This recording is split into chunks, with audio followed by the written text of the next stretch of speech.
Hai, halo sahabat Unrika dan pemirsa Unrika TV dimanapun Anda berada. Senang sekali saya itu Bagus Pamungkas kembali hadir di program acara podcast Unrika Televisi. Sebuah program acara yang akan menambah informasi, wawasan, sudut pandang, dan tentu saja akan menambah motivasi bagi kita bersama. Dan untuk kesempatan kali ini, podcast Unrika TV akan mengajak sahabat Unrika dan pemirsa Unrika TV dimanapun Anda berada untuk mengenal lebih dekat sosok Rektor Unrika. Beliau adalah Profesor Dr. Hajah Sri Langgeng Ratnasari yang merupakan profesor pertama perempuan di Provinsi Kepri. Apa kabar, Prof? Alhamdulillah baik Pak Bagus. Iya. Sehat, Prof ya? Alhamdulillah sehat. Oke.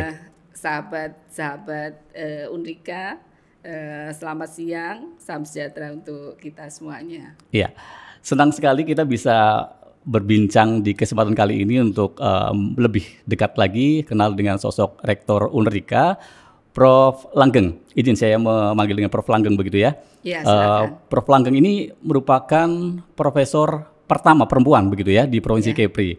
Ini adalah hal yang cukup menarik, terutama akan menambah sebuah inspirasi bagi sahabat Unrika, terutama kaum milenial dan khususnya lagi perempuan nih. Iya. Iya. Kalau kita boleh mengetahui dari perjalanan karir Prof. Langgeng kemudian terkait dengan pendidikan sampai akhirnya bisa menyandang predikat seorang profesor, bisa diceritakan nggak perjalanan pendidikan Prof. Langgeng seperti apa?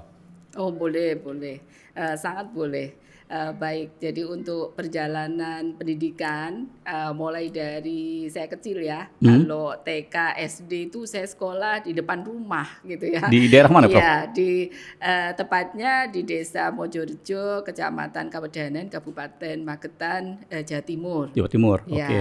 Jadi kalau TK, SD di depan rumah gitu ya, kurang lebih 15 meter lah dari rumah saya gitu ya. Jadi saya sekolah SD itu guru saya itu ibu saya, kemudian bule saya, tetangga saya, itu kalau di SD gitu ya. Kemudian SMP, saya memilih SMP yang tidak di desa saya. Sebetulnya di desa saya ada juga SMP 2 Guranggareng ya, dulu biasa disebutnya begitu, tapi saya memilih di SMP yang favorit di daerah kami itu SMP 1 Guranggareng gitu ya, kurang lebih 2 kilo kalau dari rumah.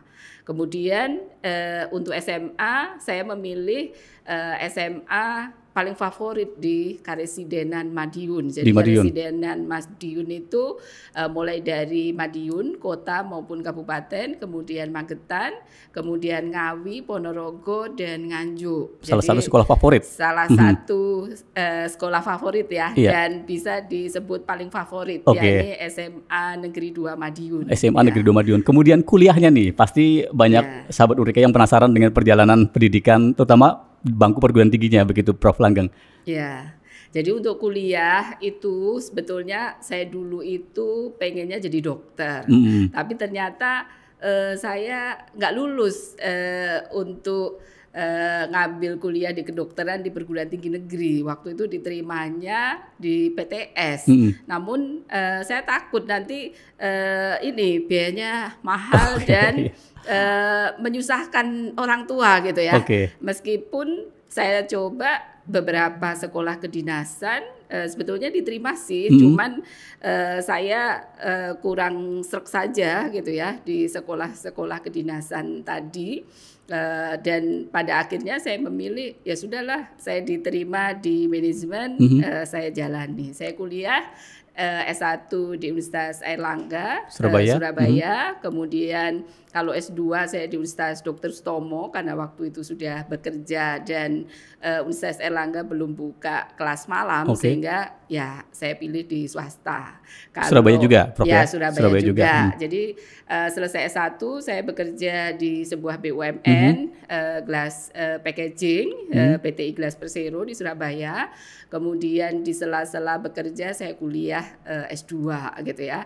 Nah, tahun 2023 pada saat selesai menikah Akhirnya saya ikut 2003. Ya 2003. 2003. Ya Oke. 2003 selesai menikah, mau nggak mau ikut ke Batam gitu ya, ikut suami dan memulai menjadi dosen gitu ya. Terbanglah ke Batam begitu ya, terbang Prof ke ya. Batam. Untung sudah S2 waktu itu. Pada saat itu sudah Ya, bergelar sudah S2 begitu. Ya.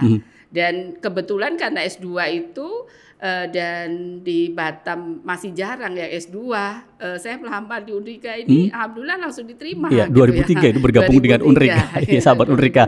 Tahun 2003 mungkin banyak dari sahabat Unrika yang belum lahir pada saat itu begitu ya, Prof lah ya. Kalau yang generasi milenial nih belum lahir waktu. Iya, Prof Langgeng sudah hadir ke Batam dan sudah mengajar di Unrika, sudah bergabung pada saat itu, sudah selesai S2 begitu Prof ya? Sudah, waktu itu yang sudah S3 di kampus ini baru almarhum Bapak Ihsan. Kalau yang lain belum S2 waktu itu 2003 gitu ya. Nah, kemudian S3-nya bagaimana Prof?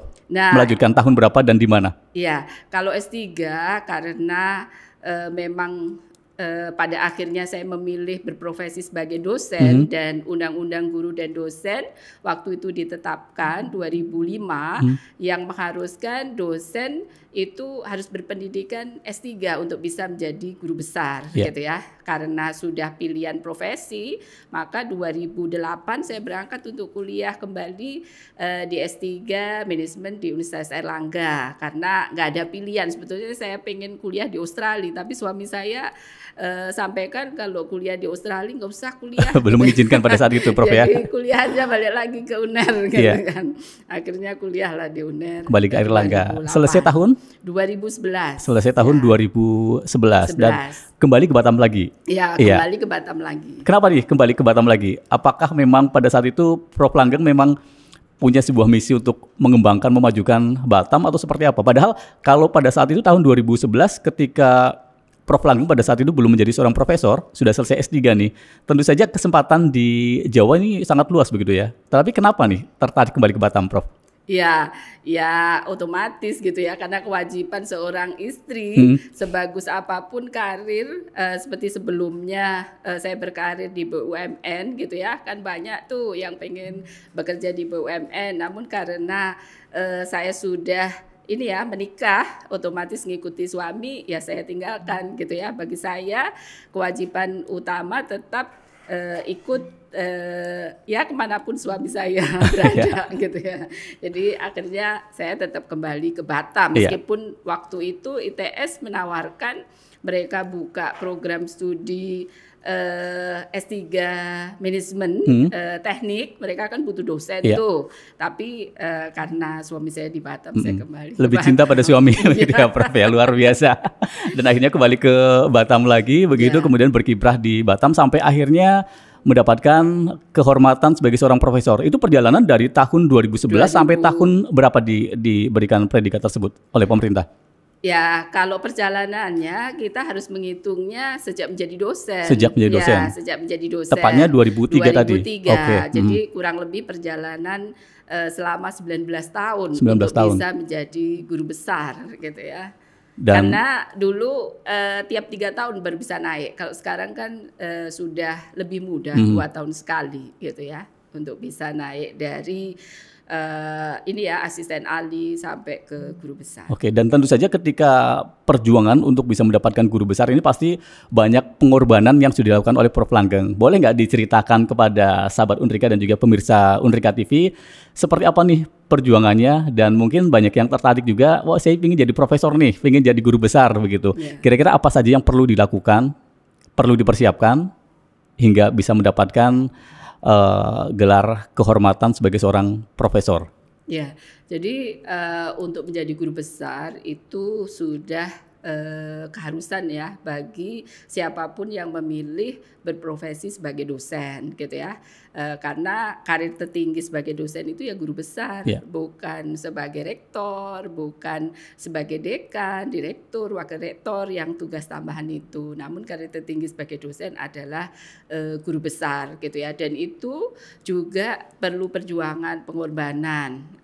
Mulai dari kalau dosen tadi pendidikannya belum belum S3. Jadi mau nggak mau harus S3 gitu ya. Komitmen untuk tekun mengurus gitu ya, mendokumentasikan kegiatan tridharmanya, kemudian mengajukannya gitu ya, lebih-lebih pada publikasi di jurnal internasional bereputasi. Jadi saya dulu mau nggak mau gitu ya, begitu jalan hidup saya mengharuskan jadi dosen, itu sebetulnya kalau saya flashback ya, Pak Tubagus gitu ya, sebetulnya itu harapan orang tua saya dari dulu. Jadi sebelum saya jadi dosen pun orang tua saya itu udah dari kecil itu selalu sampaikan ke saya gitu ya, Dok, nanti kamu jadi dosen seperti Pak Pombo jadi guru besar. Jadi sebetulnya sudah lama. Artinya dalam lingkungan keluarga Prof. Langgeng sendiri juga sudah ada beberapa yang mendapatkan predikat kehormatan guru besar begitu, Prof? Iya, jadi Pak Po saya, kakaknya, masnya bapak saya yang nomor 1 itu guru besar Pak D begitu ya? Iya, Pak D begitu. Itu yang merupakan salah satu inspirasi. Role model, ya karena bapak sama ibu saya sangat berharap gitu ya, saya bisa jadi guru besar. Jadi pada saat saya kerja di BUMN itu tetap orang tua saya mendoakan, pokoknya itulah kuliah lagi S2, nanti habis itu jadi dosen. Gitu ya. Dan akhirnya tercapai begitu ya harapan dari kedua orang tua Prof. Langgeng tentu saja begitu. Sebuah kebahagiaan oleh keluarga besar yang dirasakan oleh keluarga besar tentu saja ketika salah satu putrinya menjadi guru besar begitu ya, Prof. Dan Prof. Langgeng saat sekarang ini mendapatkan amanah sebagai rektor Unrika begitu. Dan perjalanan menjadi seorang rektor Unrika bagaimana, Prof? Bisa diceritakan? Ya, jadi memulai karir sebagai dosen itu pure sebagai dosen ya. Kemudian seiring waktu dapat tugas tambahan sebagai sekretaris program studi S1 manajemen. Setelah itu jadi kaprodi. Kemudian selesai S3 dapat amanah sebagai dekan. Nah, setelah dekan di Fakultas Ekonomi di Fakultas pada saat itu. Kemudian selesai dekan, dapat pada saat menjadi dekan ada tugas tambahan lagi rangkap jadi sekretaris LPPM gitu ya. Kemudian setelah habis masa jabatan dekan merangkap sekretaris LPPM, ditugaskan jadi ketua penjaminan mutu. Nah, selesai itu jadi kaprodi MM. Kemudian dapat tugas tambahan sebagai wakil rektor 4 dan tugas tambahan lagi sebagai direktur program Pascasarjana. Barulah setelah guru besar memperoleh amanah sebagai rektor. Jadi perjalanannya itu cukup panjang gitu ya. Guru besar tahun 2022 Prof ya. Kemudian menjadi rektor Unrika juga di tahun 2022. Artinya sudah hampir 2 tahun perjalanan menjadi seorang rektor di Unrika. Dan sampai dengan saat sekarang ini ketika Prof menjabat sebagai seorang rektor, tentu saja banyak sekali hal-hal yang sudah diraih nih, capaian-capaian yang telah diperoleh akademisi di Unrika tentu saja. Bisa diceritakan bagaimana capaian-capaian yang sudah didapatkan, dan ini tentu saja akan menjadi daya tarik tersendiri untuk calon mahasiswa yang akan bergabung di Unrika begitu, Prof. Langgeng. Ya, jadi kalau capaian di Unrika itu ini ya, semuanya berkesinambungan dari rektor sebelumnya sampai saat ini. Jadi bukan sesuatu yang parsial ya. Jadi sebelum menjadi rektor pun gitu ya, karena saya ini bidang ilmunya manajemen SDM, saya selalu mensupport teman-teman untuk segera mengurus fungsionalnya gitu ya. Jadi saya ingat betul pada saat 2017 waktu itu di Unrika itu baru ada 38 lektor gitu ya. Lektornya 38 dosen. Kemudian yang sudah serdos waktu itu baru 50 orang. Nah, saat ini perkembangan kita sangat luar biasa. Jadi yang punya fungsional lektor itu ada 156 dari 172 dosen yang kita miliki. Artinya 90% sudah lektor. Lebih itu sudah lektor. Dan yang asisten ahli hanya dosen-dosen yang masih muda, yang masa kerjanya belum 2 tahun gitu ya. Itu 13 orang saja.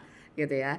Dan untuk lektor kepala, alhamdulillah dari 2 sudah bertambah 2, sedang proses 1, kemudian proses penilaian 1, kemudian sedang proses untuk diajukan 1, sedang mengerjakan 1.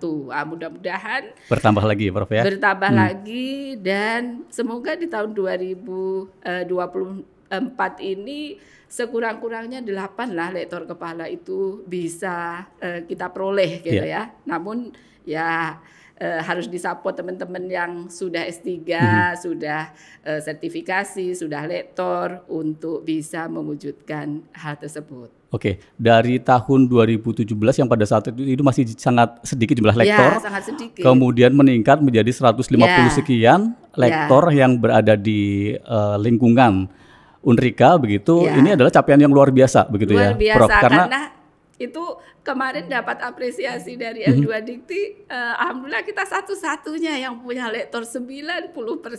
Luar biasa Unrika. Nah, sahabat Unrika dan juga pemirsa Unrika TV dimanapun Anda berada, jadi nggak usah ragu-ragu lagi kalau misalkan Anda mencari kampus nih, kalian mencari kampus begitu, mau kuliah di mana ya, kuliah di Unrika saja. Kenapa? Karena salah satu hal yang menarik bagi kita semua adalah terkait dengan banyaknya dosen yang sudah memiliki jabatan fungsional lektor. Sudah mendekati angka 90% begitu Prof ya? 90% lebih. Oh 90% lebih. Dari total dosen berapa Prof tadi? 172. 172. Sekarang 156. Dan sedang proses mengajukan lektor itu ada 3 orang. Iya, lektor kepala Prof ya? Bukan yang lektor. Akan lektor? Iya, akan lektor. Oke. Jadi cukup banyak juga begitu ya? Nah tadi penghargaan dari dulu namanya adalah Kopertis, sekarang menjadi LL Dikti begitu ya, mendapatkan penghargaan seperti itu. Dan saya juga mendapatkan informasi juga bahwa Prof Langgeng juga pernah menjadi dosen berprestasi nih di lingkungan Kopertis pada saat itu Prof, LL Dikti gitu. Ini juga harapannya bisa memberikan sebuah inspirasi bagi kita semua bahwa dosen ini juga bisa berkompetisi untuk mendapatkan sebuah prestasi.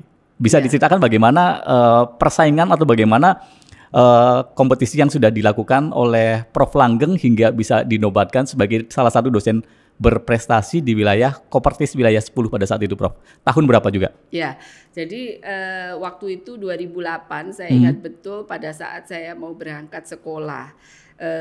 Itu ada pemilihan dosen berprestasi dan berawal dari saya kan suka ini ya, iseng-iseng berhadiah gitu ya. Jadi awalnya coba-coba, alhamdulillah kok dapat nomor 2 gitu ya. 2008. Peringkat 2. Ya, peringkat 2. Dan pada tahun 2018 karena waktu itu mau akreditasi MM. 10 tahun kemudian. Ya, 10 tahun kemudian mau nggak mau saya harus ikut lomba dosen berprestasi. Ini untuk ngisi borang gitu ya. Alhamdulillah dapat nomor 3 gitu ya di tahun 2018.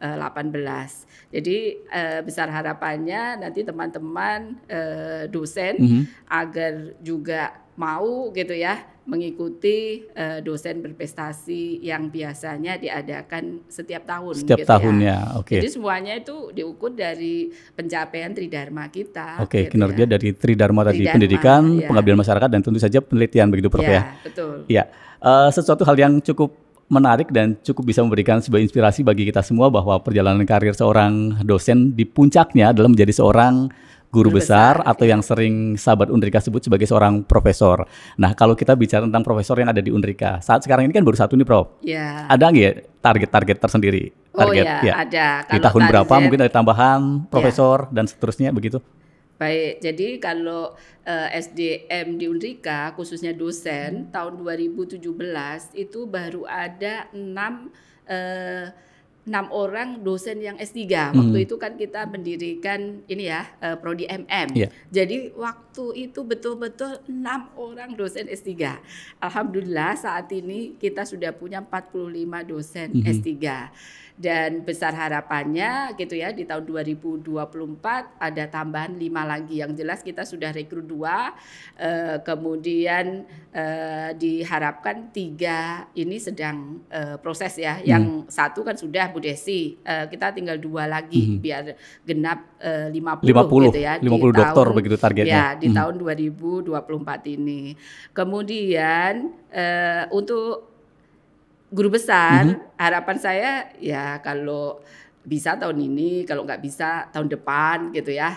Dan besar harapannya gitu ya, nanti ada yang lahir guru besar perempuan nomor 5 itu dari Unrika gitu Amin. ya. Saya sangat berharap ini sama Mbak Lina nih khususnya. Amin. Ya. Semoga juga sebagai penerus dari Prof. Langgeng bahwa perempuan-perempuan di Batam juga harus memiliki prestasi dan siap untuk berkompetisi begitu Prof ya. Dan belum lama ini juga Prof. Langgeng sudah mendapatkan penghargaan juga nih di lingkup Kota Batam. Bisa diceritakan nggak?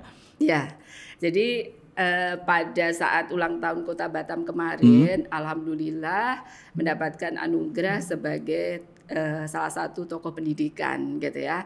Nah, untuk memperoleh hal tersebut kita harus menunjukkan bahwa kita punya kontribusi gitu ya pada Kota Batam. Apakah itu berkaitan dengan profesi kita sebagai dosen gitu ya, kemudian juga berkaitan dengan karya-karya kita, termasuk kontribusi kita pada pemerintah daerah Kota Batam. Misalkan kemarin di beberapa kegiatan diminta untuk menjadi tim juri lomba inovasi, alhamdulillah bisa mengantarkan 2 hasil lomba inovasi itu di level nasional gitu ya. Dan di samping itu juga diminta untuk menjadi tim percepatan penurunan stunting dan beberapa kegiatan-kegiatan yang lain. Keterlibatan Prof. Langgeng tentu saja di lingkup Kota Batam dan juga nasional begitu. Nah, sementara kalau keterlibatan Unrika sendiri bagaimana Prof? Di memberikan kontribusi kepada Kota Batam atau pada Provinsi Kepri secara umum? Ya, kalau kontribusi Unrika sendiri sangat jelas gitu ya, untuk bisa meningkatkan indeks pembangunan manusia IPM ya. IPM Provinsi Kepulauan Riau di tahun sebelumnya itu berada di 4 dan tahun ini sudah naik di angka 3. Salah satu indikator dari IPM tadi adalah tingkat pendidikan. Unrika telah menghasilkan kurang lebih 15.000 lulusan S1 dan mendekati 100 lah yang lulusan S2. Artinya Unrika memberikan kontribusi yang cukup besar dalam peningkatan IPM Provinsi Kepulauan Riau gitu ya. Kalau di Kota Batam sendiri ya lebih terkhusus lagi gitu ya di Kota Batam. Dalam memberikan kontribusi kepada Kota Batam atau mungkin Provinsi Kepri pada umumnya begitu, keterlibatan mereka sudah memberikan dan juga sudah membantu peningkatan IPM sendiri begitu ya. Apalagi Unrika ini perguruan tinggi pertama loh Pak Bagus di Kota Batam gitu ya. Sudah 31 tahun usianya. Ya sudah cukup banyak sekali pengalaman dan tentu saja sudah sangat banyak menelurkan sarjana-sarjana unggul yang saat sekarang ini juga menjadi orang-orang penting di Kota Batam. Betul. Jadi tidak hanya sarjana, namun kita juga sudah mendekati 100 yang lulusan magister gitu ya. Karena sampai saat ini kita punya 3 program studi magister manajemen, kemudian hukum, dan yang beberapa waktu lalu lahir itu manajemen pendidikan yang masih satu-satunya ada di Provinsi Kepulauan Riau. Ya, sahabat Unrika dan juga pemirsa TV dimanapun Anda berada, salah satu program studi baru di lingkup Unrika adalah Magister Manajemen Pendidikan, dan ini baru saja dibuka, artinya memberikan kesempatan kepada praktisi ataupun Anda guru dan juga yang bekerja di lingkup pendidikan di Kota Batam dan juga di Provinsi Kepri pada umumnya bisa bergabung atau bisa melanjutkan pendidikan dan juga studi ke Magister Manajemen Pendidikan. Tadi kita sudah berbincang terkait dengan kontribusi Prof. Langgeng kepada Kota Batam, kemudian kontribusi Unrika kepada Kota Batam. Nah, sekarang bagaimana nih upaya yang akan dilakukan untuk mengajak mahasiswa untuk bisa memberikan kontribusi juga kepada Kota Batam, Prof? Ya, jadi kalau mahasiswa sendiri gitu ya, memang harus ini ya lebih tough lagi dalam memberikan kontribusi pada Kota Batam. Jadi mahasiswa ini kan sebagian besar bekerja, dia di samping kontribusinya nanti pada saat lulus itu jelas peningkatan IPM gitu ya, karena jenjang pendidikannya sudah berubah dari yang dulunya SMU, diploma jadi S1 bahkan S2 gitu ya. Sementara saat ini mereka memberikan kontribusi berkaitan dengan profesi mereka masing-masing bekerja gitu ya. Besar harapannya bahwa mahasiswa itu bisa menjadi SDM yang berkualitas, yang unggul, yang bisa memenuhi kebutuhan kebutuhan tenaga kerja untuk Kota Batam sendiri. Ya. Terkait dengan SDM yang semakin lama harapannya semakin terjadi peningkatan secara kualitas begitu. Nah, di Unrika sendiri Prof, mungkin banyak juga masyarakat dan juga sahabat Unrika yang penasaran nih, sebenarnya ada berapa program studi dan program studi apa saja sih yang bisa untuk mengajak sahabat Unrika dan juga pemirsa untuk melanjutkan pendidikan di Unrika, mungkin yang baru saja akan atau mungkin akan lulus SMA penasaran untuk melanjutkan ke Unrika, program studi apa saja, atau mungkin yang sudah sarjana nih pengen ambil S2, program studinya apa saja Prof? Ya, jadi Unrika saat ini memiliki 19 program studi, yaitu S1, profesi, dan S2. Kalau S1 sendiri ada 15 program studi. Kemudian yang profesi 1, pendidikan profesi guru, gitu. Kemudian yang S2 itu ada 3, manajemen, hukum, sama manajemen pendidikan. Jadi program studinya sudah sangat beragam gitu ya, dengan akreditasi ada yang B, ada yang baik sekali gitu ya, yang akan sangat bermanfaat untuk penyiapan SDM agar bisa memenuhi kebutuhan yang ada baik di Kota Batam maupun di Provinsi Kepulauan Riau gitu ya. Yang teknik pun kita punya 5 program studi gitu ya. Yang ekonomi punya 3 program studi, manajemen akuntansi dan bisnis digital yang saat ini sedang banyak dibutuhkan oleh masyarakat. Demikian juga untuk pendidikan kita cukup lengkap gitu ya. Kita punya 5 program studi, ada pendidikan matematika, ada pendidikan sejarah, biologi, bahasa Inggris, dan bimbingan konseling. Kemudian untuk teman-teman guru yang mau mengambil profesi, ada PPG di Unrika juga. Itu PPG kedua setelah umrah gitu ya. Jadi kesempatan terbuka lebar untuk guru-guru yang belum mengambil PPG bisa melanjutkan di Unrika begitu. Prof Langgeng, tidak terasa perbincangan kita ini sebenarnya kalau dilanjutkan akan menjadi hal yang sangat menarik sekali. Namun karena keterbatasan waktu nih Prof, boleh diberikan sedikit komentar terkait dengan Unrika TV atau mungkin menyapa sahabat Unrika TV, terutama sahabat Unrika TV yang masih bingung nih mau lanjut kuliah di mana, ada saran-saran khusus dari Prof Langgeng atau seperti apa, silakan. Ya, pertama untuk harapan dulu ya, bagi Unrika harapannya kita makin kompak, makin solid, makin komitmen, konsisten, dan juga memiliki integritas yang tinggi untuk menciptakan, menghasilkan SDM yang berkualitas, SDM yang unggul, kreatif, dan mandiri. Karena apa? Saat ini memang SDM yang unggul, kreatif, dan mandirilah yang diperlukan untuk pengembangan semua ini ya, dunia usaha, industri gitu ya, baik pemerintahan juga gitu ya. Itu harapan khususnya untuk Unrika. Jadi Unrika harus bisa meningkatkan kualitas gitu ya. Kualitas baik SDM untuk dosen, tenaga kependidikan, dan juga mahasiswa. Untuk outputnya nanti kita harus bisa menyiapkan lulusan-lulusan yang berkualitas, yang mudah diserap oleh lapangan kerja. Di samping itu juga meningkatkan sarana prasarana untuk bisa menunjang ketercapaian peningkatan kualitas lulusan kita sendiri. Kemudian untuk sahabat-sahabat Unrika yang lagi mungkin bingung, lagi galau gitu ya, mau kuliah di mana, kuliahlah di Unrika gitu ya. Banyak sekali program studi yang ada, dosennya muda-muda, kemudian S3-nya tadi sudah cukup banyak gitu ya.